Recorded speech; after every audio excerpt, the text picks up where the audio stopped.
युद्ध हो रहा था पांडव और कौरवों का। दुर्योधन ने पितामह भीष्म को कहा कि तुम नाटक कर रहे हो, तुम दिल से नहीं लड़ रहे हमारी तरफ से, क्योंकि अगर तुम दिल से लड़ रहे होते तो हम तो पहले दिन ही जीत जाते, क्योंकि आप पितामह भीष्म हो, आपने अब तक एक भी पांडव को नहीं मारा, तो इतिहास में लोग आपको ये याद रखेंगे कि आपने धोखा दिया। दुर्योधन ने बहुत बढ़ा चढ़ा के उनके मन को एकदम ऐसा कर दिया कि पितामह भीष्म ने प्रतिज्ञा ले ली कि मैं पूरी धरती से पांडवों को खत्म कर दूंगा।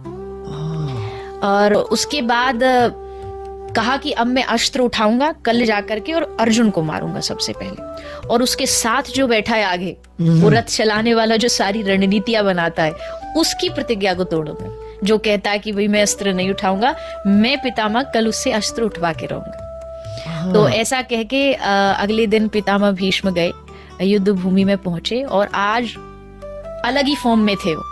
जब उन्होंने बाण पहला चलाया तो अर्जुन समझ गया कि आज तू गया, आज पितामह तुझे नहीं छोड़ेंगे।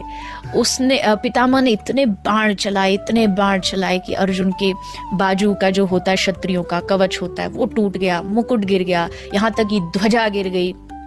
और कहते हैं उस समय आकाश में देवता खड़े हुए थे ये देखने के लिए कि आज होगा क्या, आज भीष्म की प्रतिज्ञा टूटेगी या कृष्ण की टूटेगी। तो सब लोग बड़े उत्साहित थे देखने के लिए।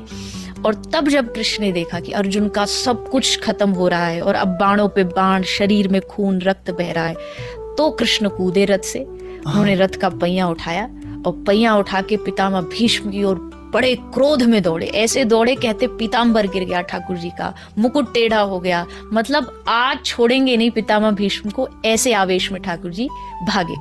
तो जैसे वो जा रहे थे तो किसी ने उनको याद दिलाया, अरे भगवान आपकी प्रतिज्ञा आपने प्रतिज्ञा ली थी कि आप अस्त्र टूट गई आपकी प्रतिज्ञा। तब भगवान ने कहा मेरी कोई प्रतिज्ञा नहीं है, मेरी एक ही प्रतिज्ञा है, अपने भक्त की प्रतिज्ञा रखना ही मेरी सबसे बड़ी प्रतिज्ञा है। इसलिए कहते हैं अपनो मान भले टल जाए पर भगत का मान न टलते देखा, प्रबल प्रेम के पाले पढ़कर प्रभु को नियम बदलते देखा। वाह।